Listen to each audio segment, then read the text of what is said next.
오늘은 다니엘 7장 말씀을 통해 우리를 향한 하나님의 뜻을 함께 살펴보고 또 기도의 제목을 찾고자 합니다. 다니엘서는 크게 두 부분으로 나누어집니다. 전반부인 1장부터 6장까지는 다니엘과 세 친구들이 이제 바벨론 포로지에 끌려가서 그곳에서도 끝까지 믿음을 지키며 신앙의 승리를 보여준 모습이 나옵니다. 그리고 오늘 본문인 7장부터 마지막 12장까지 후반부는 다니엘이 받은 그 예언과 환상들 중요한 네 가지에 대해서 소개를 하고 있습니다. 오늘 본문 7장 앞부분의 소제목에서는 내 짐승 환상이라고 되어 있습니다. 그리고 마지막 15절 위의 소제목에서는 그 환상에 대한 해석을 우리에게 보여줍니다. 오늘 특별히 그 가운데 부분에 나오는 옛적부터 항상 계신 자에 대해 말씀을 함께 나누려 합니다. 오늘 말씀을 통해 본문에 나타난 하나님과 예수 그리스도를 발견하는 저와 성도님들 되시기를 주님의 이름으로 바라겠습니다. 오늘 본문 9절 말씀 다시 읽어드리겠습니다. 내가 보니 왕좌가 놓이고 옛적부터 항상 계신 이가 좌정하셨는데 그의 옷은 희기가 눈 같고 그의 머리털은 깨끗한 양의 털 같고 그의 보좌는 불꽃이요 그의 바퀴는 타오르는 불이며 라고 말씀합니다. 여기서 왕좌에 좌정해 계시는 이 옛적부터 항상 계신 이는 누구를 가리킬까요? 바로 성부 하나님이십니다. 앞서 다니엘이 본 네 짐승 환상에서 그 네 짐승은 이 세상 나라를 가리킵니다. 본문 17절에 보면 환상을 해석해 주는데 그 네 큰 짐승은 세상에 일어날 네 왕이라고 말씀합니다. 이 땅에서는 짐승 같은 인간 통치자들이 활개를 칩니다. 하지만 진정한 통치자요, 진정한 왕은 우리 하나님이시라는 것을 오늘 본문은 우리에게 말씀하고 있습니다. 이러한 말씀은 당시 바벨론의 포로로 잡혀있던 백성들 뿐만 아니라 오늘날 이 땅을 살아가는 우리 모두에게도 위로와 소망을 줍니다. 하나님의 백성인 우리는 진정한 통치자요 왕이신 하나님만을 믿음으로 이 땅에서도 승리하는 삶을 살아가야 합니다. 옛적부터 항상 계신 하나님, 바로 이 세상의 창조주 되시며 모든 세상 역사의 주관자 되시는 분이십니다. 그 하나님께서는 장차 이 세상 왕국들과 적 그리스도를 심판하시기 위해 이제 심판의 보좌에 좌정하신 것입니다. 다니엘이 환상 속에 본 그 하나님의 모습은 어떠합니까? 9절 중반에 보시면 그의 옷은 희기가 눈 같고 그의 머리털은 깨끗한 양의 털 같다라고 말씀합니다. 여기서 흰 옷은 바로 하나님의 거룩하심, 또 성결하심, 순전하심을 상징합니다. 요한계시록 1장 14절에도 보면 예수 그리스도에 대해서도 동일하게 소개합니다. 그의 머리와 털의 희기가 흰 양털 같고 눈 같으며 그의 눈은 불꽃 같다라고 예수님에 대해 소개합니다. 따라서 우리 하나님은 어떠한 분이십니까? 그 존재적으로는 영원 무궁하신 분이십니다. 그리고 도덕적으로 보아도 거룩하고 성결하고 순전하셔서 죄가 전혀 없으신 온전한 분이심을 우리는 알 수 있습니다. 어제 주일 설교 말씀 통해 우리는 새 하늘과 새 땅을 간절히 사모하라는 말씀을 들었습니다. 다가올 심판을 준비하며 우리는 이 땅에서 거룩한 행실과 경건함이 필요하다는 말씀을 들었습니다. 거룩한 행실은 수평적으로 이웃 사랑의 모습으로 나타나며 경건함은 수직적으로 하나님 사랑으로 나타나야 한다는 말씀을 들었습니다. 오늘 본문에 나타난 이 하나님의 거룩하심을 본받아 거룩한 행실로 이웃 사랑을 나타내는 저와 성도님들 되시기를 바라겠습니다.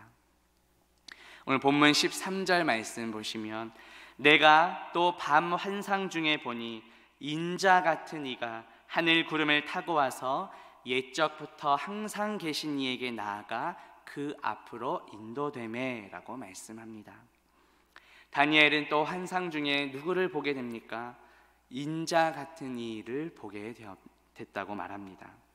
문자적으로는 사람의 아들 같은 이라는 뜻입니다. 대다수 학자들은 이 인자 같은 이를 성자 예수님, 성자 하나님으로 해석합니다. 성육신하시고 또 죽음과 부활 또 승천하셔서 장차 재림하실 예수 그리스도로 해석합니다. 그 근거는 예수님께서 오늘 본문 말씀을 직접 인용하시면서 자신의 재림에 대해 말씀하셨기 때문입니다. 그 인용한 말씀은 신약성경 마태복음 24장 30절 말씀입니다. 그때에 인자의 징조가 하늘에서 보이겠고 인자가 구름을 타고 능력과 큰 영광으로 오는 것을 보리라고 예수님께서 말씀하셨습니다. 또 마태복음 26장 64절에 보면 이후에 인자가 권능의 우편에 앉아 있는 것과 하늘 구름을 타고 오는 것을 너희가 보리라고 말씀합니다. 예수 그리스도께서는 지금 하나님 보좌 우편에 앉아 계십니다. 그리고 장차 우리가 사도신경에서 고백하듯이 살아있는 자와 죽은 자를 심판하러 다시 오실 것입니다. 그런데 13절 후반부에 보면 예수님께서는 옛적부터 항상 계신 이에게 나아가 그 앞으로 인도된다라고 말씀합니다. 예수님께서는 성부 하나님 아버지 앞으로 인도되셔서 그 모든 통치권, 권세를 부여받기 위해 하늘 구름을 타고 오십니다. 본문 14절에 보면 그에게 권세와 영광과 나라를 주고 모든 백성과 나라들과 다른 언어를 말하는 모든 자들이 그를 섬기게 하였으니 그의 권세는 소멸되지 아니하는 영원한 권세요 그의 나라는 멸망하지 아니할 것이니라고 말씀합니다.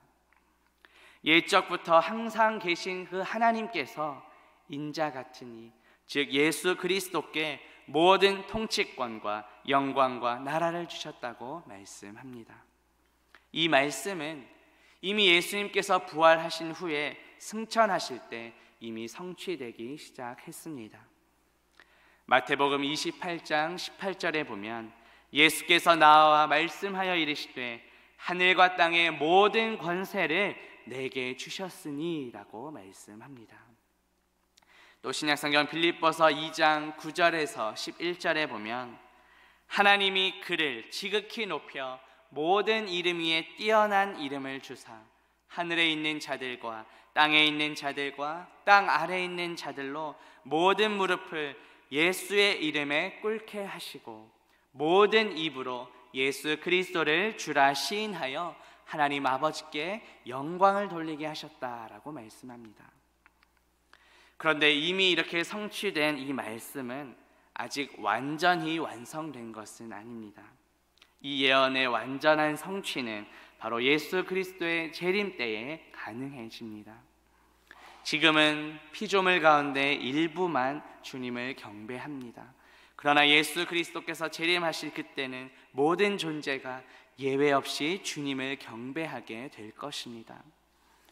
어제 주일 설교 때 들은 말씀처럼 구약 시대에는 노아 홍수 사건으로 물 심판이 있었습니다. 그리고 장차 이 세상은 불 심판을 받게 될 것이라는 말씀을 들었습니다. 그러나 예수 그리스도께서 다스리시는 하나님 나라는 영원히 소멸되지 않는 권세라고 본문은 말씀합니다.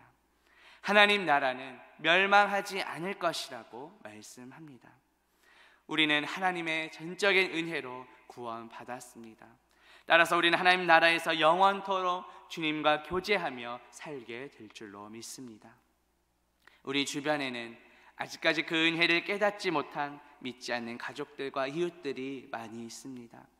우리가 받은 그 은혜와 사랑을 전함으로 그들도 예수 그리스도를 믿고 구원받아 영원한 나라에 동참하도록 하는 저와 성도님들 되시기를 주님의 이름으로 바라겠습니다. 말씀 맺으려 합니다. 오늘 말씀을 통해 옛적부터 항상 계신 이는 성부 하나님, 그리고 인자 같은 이는 바로 성자 하나님 예수 그리스도이심을 살펴보았습니다. 옛적부터 항상 계신 그 하나님께서는 인자 같으니 즉 예수 그리스도께 모든 권세를 주셨습니다. 예수 그리스도께서 다스리시는 그 하나님 나라는 영원히 멸망하지 않는 나라입니다. 주님 다시 오시는 그날까지 이 땅에서도 예수 그리스도만을 섬기며 또 믿지 않는 자들에게 복음을 전하여 함께 영원한 나라에, 영원한 하나님 나라에 동참하도록 하는 저와 성도님들 되시기를 주님의 이름으로 바라겠습니다. 함께 기도합니다. 하나님 아버지, 오늘 말씀을 통해 옛적부터 항상 계신 이는 하나님이시고 인자 같은 이는 예수 그리스도이심을 깨닫게 하시니 감사합니다. 옛적부터 항상 계신 하나님께서는 인자 같은 이, 즉 예수 그리스도께 모든 권세를 주셨습니다. 예수 그리스도께서 다스리시는 하나님 나라는 영원히 멸망하지 않는 나라임을 믿습니다. 주님 다시 오시는 그날까지 이 땅에서도 예수 그리스도만을 섬기고 믿지 않는 자들에게도 복음을 전하여 함께 영원한 하나님 나라에 동참하도록 하는 우리 모두가 되게 하옵소서. 예수 그리스도의 이름으로 기도합니다. 아멘.